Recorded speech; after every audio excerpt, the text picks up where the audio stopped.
I'm Shar Banerjee, and this is Books That Built Me. I'm an ex-executive turned to leadership coach specializing in people managers.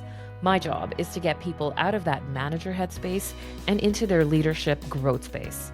I typically work with clients to build leadership DNA and self-leadership muscles in group programs or one-to-one coaching. But on this show, we're going to dive deep into the stories of other leaders, and it all starts with a book that they believe has fueled their passion, influenced their decisions, and now these book lessons are life lessons. Welcome to Books That Built Me. Today, I'm in conversation with Susan Power, and in today's episode, we're going to be discussing Buy Back Your Time by Dan Martell. Get unstuck, reclaim your freedom, and build your empire. Buy Back Your Time is the definitive guide for entrepreneurs at every level on how to succeed in business while enjoying more freedom than they've ever imagined. From the back of the book here, it talks about how Buy Back Your Time is all about tackling the concept of conquering the biggest hurdle in scaling one's company and growing rich, which is to create more time. I'm so glad you could join us. Here we go. It sounded like when I first spoke to you, it sounded like you have been following Dan for a long time. What's the story there? So I've been following Dan for about 5, 6 years, and I had him come on my podcast, Inspired Leadership, as a guest in 2019. And I became a bigger fan. I learned more about him in that interview, and I've been following him on social since. Yeah. And I think I told you when I met you, I signed up for his Elite Entrepreneur group coaching program. And just the more I learned from him, the more I want to work with him because I've gotten so much out of the experience. Yeah. Oh my gosh. Okay. So, I mean, it sounds like he, as a mentor, has done amazing things for you. And we are talking about this book in particular, which goes through some really tactical and practical pieces of not just advice, but I would say like advice plus.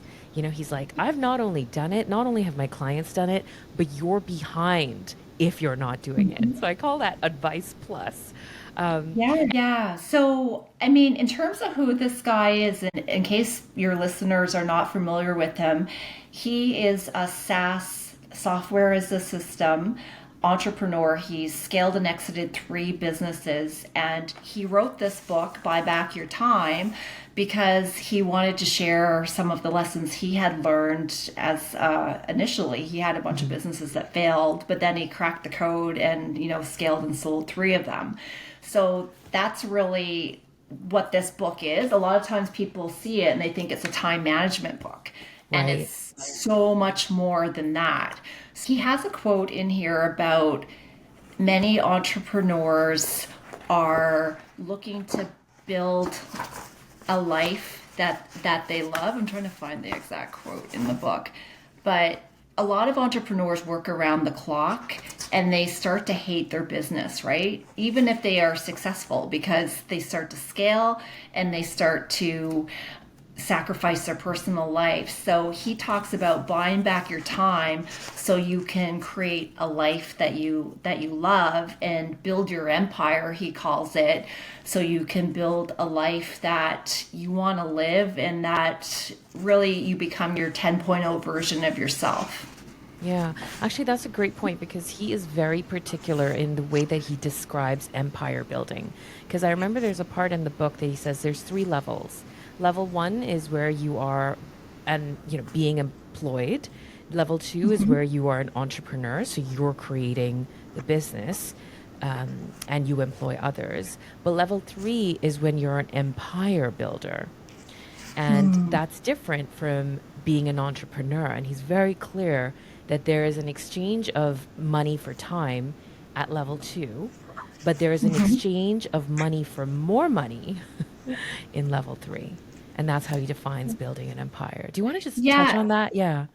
exactly. So the whole principle of he calls it the buyback loop, right? Just like you said, of exchanging time for money. So eventually you want to get to the place where you're really spending your time on those things that light you up, that give you energy and also make you money. But there's also things you want to spend your time on that light you up, that you're learning and investing in yourself and growing. Like coming on a podcast would be a great example of something like that. And if you do that consistently over time, you're going to be building your empire of your best life possible, because you're becoming better as a person and you're growing and you'll have even more to contribute. Yeah, yeah, I love that. And so after reading this book, Buy Back Your Time is all about entrepreneurs who get stuck in the mindset of no one else can do it like I can do it. And even if I hire them, the buck stops at me, so I might as well involve myself at every turn. And his whole premise is to slice that up into multiple pieces and say that's like the wrong belief to hold onto. In fact, it's the Exactly. one that will cost you millions. And his whole thing is, how can you calculate your buyback rate, which is a very interesting formula. So in the book, he talks about, say you pay yourself $200,000 a year and 2,000 hours in the year, more or less. You divide that into 200,000. That's $100 an hour is your hourly rate. So he says to take your hourly rate and divide that by four, and $25 an hour would be your buyback rate. So you shouldn't be doing any task in your business that you could pay someone $25 an hour or less. And for most people, that involves hiring an executive assistant or a virtual assistant to do the admin tasks as Yeah. the first role that you would pay someone to do rather than do yourself. Yeah. And he also talks about the psychology piece of it because, there's the math component of it. Like, there's the logical ROI. Of course, you should be doing it. If you look at the finances of it all, this is how much you should, and so that's one component. But then there's that other like psychological, emotional component of what it means to let go of what you were holding on to. And so if this was your biggest takeaway, is that what's happening now? Like, is this the system that you've created for yourself? Or what does that look like for you, Susan? I'm still in process of implementing it, but I've gotten as far, he calls it the replacement ladder in his book. First, it's administration, then it's delivery, whether it's a coaching service or whatever your business produces. So doing the work, then marketing, then sales, then leadership. So it's in that order that you start to replace yourself to free up your time to do more of these light you up activities and operate just in your zone of genius. I've gotten as far, and it's so right when you talk about the psychology, it's really hard for people to let go, like when they're a business owner, because it's their business, it's their baby. And you almost have to retrain yourself, because when you first start, you're doing everything. So you're used to it, and it's hard to let go, especially if you're a type A person, which I am. It is hard to let go sometimes. So, but it's so important because you'll never, I know Martell always says, you'll only grow your business to the level of the entrepreneur. So if you're not growing your people and letting go, your business is going to stall at that level. Yeah. Oh, I love that quote actually, that your business will only grow to the level of the entrepreneur. And so the spotlight really is on the entrepreneur to take it from good to great. Yeah, exactly. And I think that ties back into that um, replacement ladder and what he calls the drip matrix. And that stands for delegation, replacement ladder, investment, and production. So it's imagine a Y and X axis where you're measuring your energy, what lights you up and what drains you, and the other axis is you're not making any money to you're making tons of money. And as the entrepreneur, you want to spend your time in production, your zone of genius that lights you up and you make lots of money, some of your time there, but also in that investment bucket where you're growing, learning so you can grow the business further. And that's really the focus. And it becomes different as you grow as a person, right? What we're focused on this year, hopefully next year, we'll be learning something new because we'll have tackled those challenges. Yeah. And there's almost uh, this premeditated vision that you have to have of not only your weeks coming up, like of your day, then of your week, and then your year. And he is such a proponent of the perfect week, which then ladders up to the perfect year. Can you speak to that Mhm. element in the book and how that's translated for you, Susan? The ideal week is thinking about if you were to construct both professionally and personally your ideal week, how many hours a week would you be working out? Would you be spending on focused thinking work, client work, one on one team meetings, fun outings with friends? And you map that out. So Dan Martell has said on our coaching calls that his time is mapped out, like every hour, including his weekends, his date night with his wife, everything is on the calendar, because if he doesn't picture the ideal week, it's not going to happen and something will interfere in its place. So it's getting really clear on what is your ideal week and what does your current week look like compared to that. And doing a time and energy audit and figuring out where is your time currently going is the first step in identifying where the gap is between current state, current week versus ideal week. Yeah. Yeah. Um, I want to say that that section of the book was probably the most impactful in terms of the little hacks that he has. So, one of the ideas that he introduced was this idea of buffer time. Like, you think in theory, buffer time is a good thing. You have a meeting, you've got some time to recoup, switch gears, and then go into another activity. And he proves that buffer time actually costs you a lot more time in your overall day and week than not having it at all and sort of batching the same tasks together. That I thought was really beautifully laid out and such a great demonstration of effectiveness, that's like married to tasks, right? Like within the same task bucket, you can be Yeah. an effective leader, and then if you want to have a buffer, do that, but switch to a completely different task, and then that's your next batch. I thought that was phenomenal because he also then mirrored that energy component, because he talks about time, which is great, like time management's amazing, but energy management is the other sort of like variable to Yeah. the equation. Exactly. So, an example of what you just mentioned would be if he was doing his one on ones with his team, he'll schedule them back to back to back. Maybe it's Wednesday, for instance, and he'll get into that frame of mind of, okay, I'm developing and coaching my team, I'm having my one on ones. Or if he's doing podcasts, he'll do those. He'll do, like, I think he said 5 to 8 podcasts back to back to back In to a back. So day. he's a Yeah. he's a high energy guy. Like most Yeah. people, you need to be at a certain threshold of health and wellness and energy to have the energy to sustain that. But that's the goal as you continue to invest in yourself and become that 10.0 version of yourself. Is there anything from this book, because you're a business owner as well, is there anything that you're adopting into your own practices or plan to? There was something that it was around the language of transformational leadership, which it's one of the things that and then when you read it, um, you know it better, or you get to know it better. And there's this Yeah. part where he talks about what does it mean to what's the difference between transactional management versus Yeah. transformational leadership. And the Mm-hmm. entire idea even exists, you talked about having a virtual assistant or a personal assistant.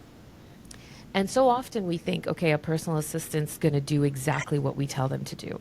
And the idea that most people have is you tell them, then you check their work, and then you move on to the next thing. And that's what it is. You tell them, you check, you tell Mm-hmm. them, you check, and then you move. And Mm-hmm. so that's the framework of what he calls transactional management versus transformational leadership, which is an Mm-hmm. alternate three-step approach where you A, tell them what the outcome that you desire is first, then you move on to how to measure whether or not that's getting done. And the third piece of it is then coaching. So you And what I love about the transformational leadership part is there is no, it's not as straightforward um, as your brain thinks it should be. Mhm. With transformational leadership, I find that you're inviting the creativity of the other person to enrich and enlarge what you have created in your universe. Because I fundamentally believe that every single person is naturally extremely creative. And we are Mm. extremely creative problem solvers. We all have the solutions to the problems that we think we have. And so when you start with the outcome, which is to say, my outcome is that I want this to look like this, or I want this to be this. Mhm. However Mhm. you get there, the path that you choose is your choice. And then we Yeah. measure for whether or not it's working. And then the coaching element is, okay, that was good. You could tweak this there and that's there. And, we'll just focus on the outcome. So I love that approach of it. Again, something that I already know, but it's Yeah. great to see it in somebody else's language. Yeah, and it's so much more motivating too, like thinking about being on the receiving end of that. If you let someone figure out how they're going to tackle a problem, they might come up with solutions that you have never even thought of. And often, I think what happens is it's even a better solution than the entrepreneur would have come up with themselves by giving them, here's the outcome that we want to achieve.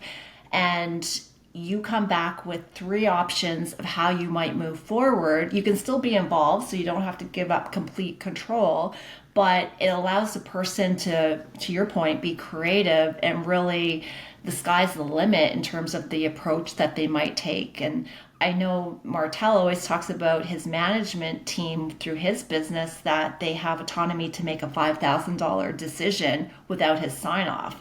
So he's not the bottleneck always in moving things forward. If there's a problem that needs to be fixed, they can make that decision without talking to him. Yeah, that's a great hack. Again, this section is all about the hacks.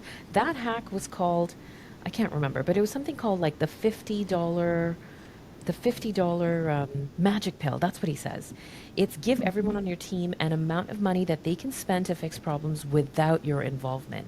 So the $5,000 is probably for his executive team, but that approach even exists with, any sort of layer, Yeah. including an executive assistant, like whether that's $50 or, 100, whatever it may be, that's their limit of money that they don't have to explain how they've spent it to solve a problem, though they report on it, at a later point. But you are not the bottleneck. The other thing that you touched on is the three. And so he has a 1-3-1 rule, which I thought was Mm-hmm. also really fascinating way of ensuring that conversations are effective by nature. And so his 1-3-1 principle is all about um, in the land of chaos, where one problem feels like it's feeding another problem, which then feels like it's bigger than it truly is. The one represents very succinctly being able to say very clearly, X is my problem. My problem is just one clear thing. So that's what the one represents. And so his whole thing is when he has people who are reporting up to him, this is the framework in which they should report on issues that are happening. So bring up one clear problem. And then the three represents three options of solutions that they bring.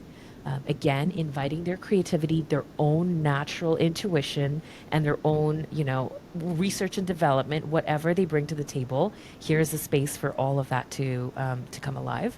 And then the one is the one that they recommend. One, Yeah. three, one. And this empowers people to take more ownership in the business too, right? Because you're not Yeah. just telling them what to do. And it becomes so much more clear of what the three options are when you really hone in on one problem. And I see this a lot as a leadership coach. When I ask people, okay, what's your challenge? What do you want to talk about today? They'll give me Mhm. six things, right? Because they have a lot of problems. And it always comes down to, okay, well, which one do you think would have the biggest impact on you today for us to start with? And we can see if we get to the other ones. Yeah. But if you have a clear problem, if your problem's clearly defined, it makes it so much more easier to come up with clear solutions, because otherwise it's like, well, what are we solving for? Yeah.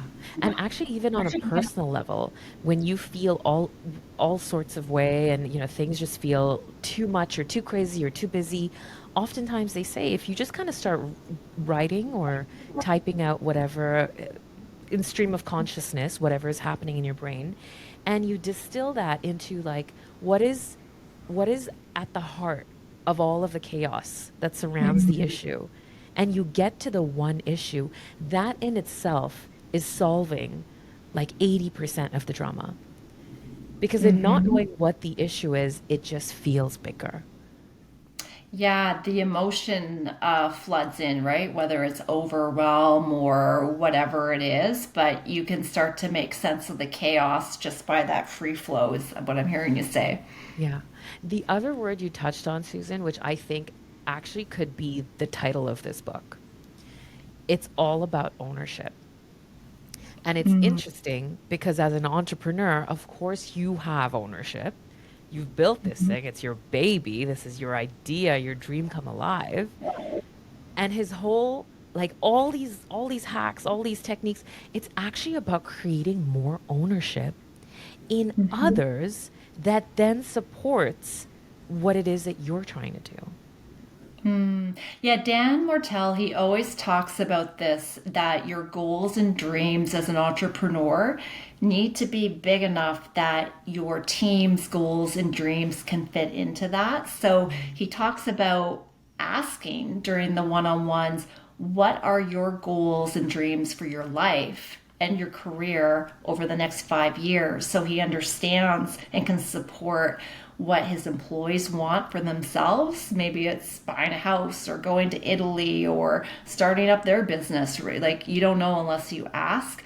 And I think that's where the developing yourself, the investment piece of working on things that light you up fit into it, because unless you're growing as the business owner, you're never going to grow a big business that's going to be big enough to fit the goals and dreams of your team inside, unless you're growing and developing. So he's always saying that you need to have big goals, big dreams, want to build that empire, or your best people will leave and work for someone who is doing that. Yeah. That's so, so beautifully put. There's a story in here about an entrepreneur who's made it, doesn't have to worry about his business, and resorts to drinking as a way of just kind of coping with the day to day. And he sees his daughter chugging a you know a I remember that Coke, part. yeah, chugging a Coke in the same way that he chugs his beer, and she finishes and says, "I just want to be happy like Dad is happy." After his drink, and that was his moment of, okay, I've made it in my business. I'm doing great. And this is not the legacy that I want to leave. Exactly.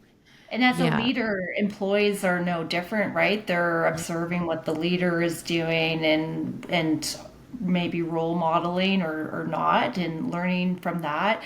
And when you said that, it reminds me of, it's in the book as well. He talks about building a life that you never want to retire from, because Yeah.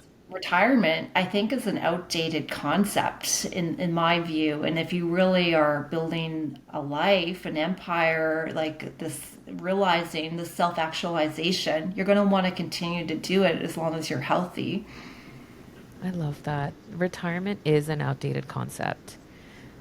There's so much about work that is imperative to feeling fulfillment. And if you can figure that out because you have the gift of time, that I think is the point that Dan is really trying to hit. I think you nailed it. Yeah, it's about getting your time back so you can spend it in the best places possible. Yeah. This has been a phenomenal conversation. Thank you, Susan. What's another book that you feel has truly changed the scope um, of your life, or a book that has really changed the way that you exist and grows you to this day? Yeah, one that I read, it was actually recommended to me by a coaching client, and it's called Business Secrets from the Bible.